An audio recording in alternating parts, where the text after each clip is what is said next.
नमस्कार दोस्तों।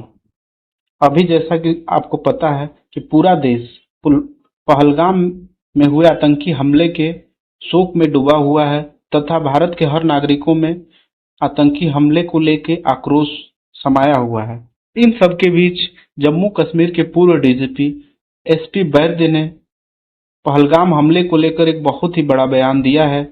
उन्होंने कहा है कि पहलगाम आतंकी हमले को हम पुलवामा 2.0 कह सकते हैं तथा उन्होंने भारत सरकार से कहा कि वह इजरायल की तरह इसकी प्रतिक्रिया करे और इसका माकूल जवाब दे। चलिए हम इसके पीछे के तथ्यों का अध्ययन करते हैं। इसमें हम देखते हैं कि जो हमले का मास्टरमाइंड है वह पुलवामा के हमले का मास्टरमाइंड लश्कर-ए-तैयबा का एक मुखौटा संगठन है। लश्कर-ए-तैयबा और जैश-ए-मोहम्मद जैसे आतंकी संगठन पहले से भी जम्मू कश्मीर में चले आ रहे आतंकी हमलों में शामिल रहते आए हैं। इनका जब लश्कर-ए-तैयबा का द रेजिस्टेंट फ्रंट, जिसे हम टीआरएफ भी कहते हैं, इसने पहलगाम में हुए हमले की जिम्मेदारी ली है। यह फ्रंट सबसे पहले 2019 में अस्तित्व में आया था, जब पुलवामा में 14 फरवरी 2019 को आतंकी हमला किया गया था।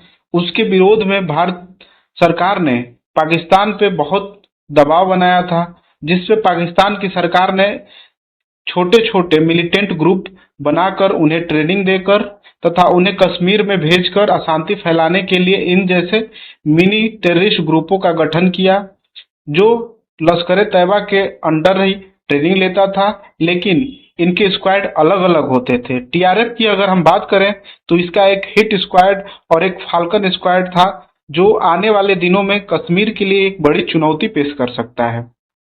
टीआरएफ कश्मीर में फिर से वही दौर लाना चाहता था जो 90 के दशक में था।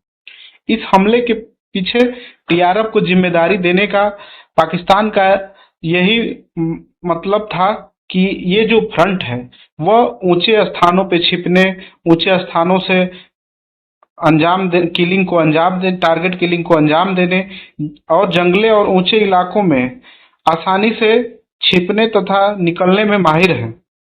इन सब के अलावा इन ग्रुप्स के पास जो हथियार पाए गए हैं वो भी आधुनिक आर्मी के स्तर के हथियार पाए गए हैं। इनके हथियारों की बात करें तो सूत्रों ने बताया कि अपेक्षाकृत जो नए मॉड्यूल फाल्कन स्क्वाड है को अत्यधिक आधुनिक हथियारों की बड़ी खेप मिली है, जिसका इस्तेमाल हमलों के लिए हो रहा है। बैसरन की जांच के दौरान जो एनआईए सुरक्षा एजेंसी है उसको भी इस्तेमाल में किए गए 50 कारतूस मिले हैं, जो अमेरिका में बने M4 कार्बाइन असॉल्ट राइफल और AK-47 से चलाए गए हैं। यहाँ हम M4 कार्बाइन असॉल्ट राइफल की बात करें तो यह वही राइफल है जो अमेरिका द्वारा जाते समय अफगानिस्तान में छोड़ दिया गया था और जिसे तालिबान ने अपने कब्जे में ले लिया था। माना यह जा रहा है कि पाकिस्तानी आतंकियों ने ISI की सह पे M4 कार्बाइन खरीदे हैं, जिससे पाकिस्तान पे शक न किया जा सके। यह बात यहीं खत्म नहीं होती है। हम बात करें तो शुरुआती जांच में एनआईए को ISI का हाथ होने का तथा पाकिस्तान का हाथ होने का इस हमले में आशंका जाहिर की है और कुछ सबूत मिले हैं। यह भी पता चला है कि इस हमले में जो विदेशी आतंकी थे वो 2 थे और 4 आतंकवादी शामिल थे जो भारतीय सेना की वर्दी में थे, जिसमें 2 स्थानीय भी लोकल भी थे जो बैसरम की जो घाटी है उसमें मौजूद थे और आतंकियों को सपोर्ट कर रहे थे। और सूत्रों के अनुसार जो ये M14 कार्बाइन भी पाकिस्तान आतंकियों ने अफगानिस्तान के तालिबान से हासिल किया था, जो आधुनिक हथियार थे जो हमले करने में आसानी से सक्षम थे। इसके अलावा उन्होंने जो वर्दी पहनी थी उनका उद्देश्य था कि वो आराम से पर्यटकों के पास पहुंच सके तथा पर्यटकों को उन पर विश्वास हो सके।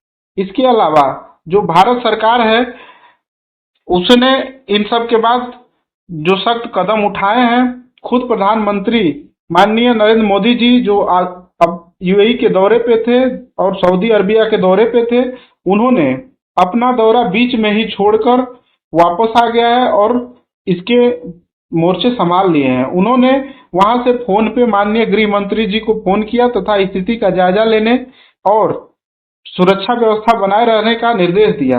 उनके फोन निर्देश देते ही माननीय गृह मंत्री अमित शाह जी द्वारा पुलवामा पहलगाम जहां हमला किया गया था, वहां उन्होंने सुबह पहुंचकर पीड़ितों से मुलाकात की तथा आतंकियों को नहीं बख्शने का उन्होंने आदेश दिया तथा कहा कि इसका बदला जरूर लिया जाएगा।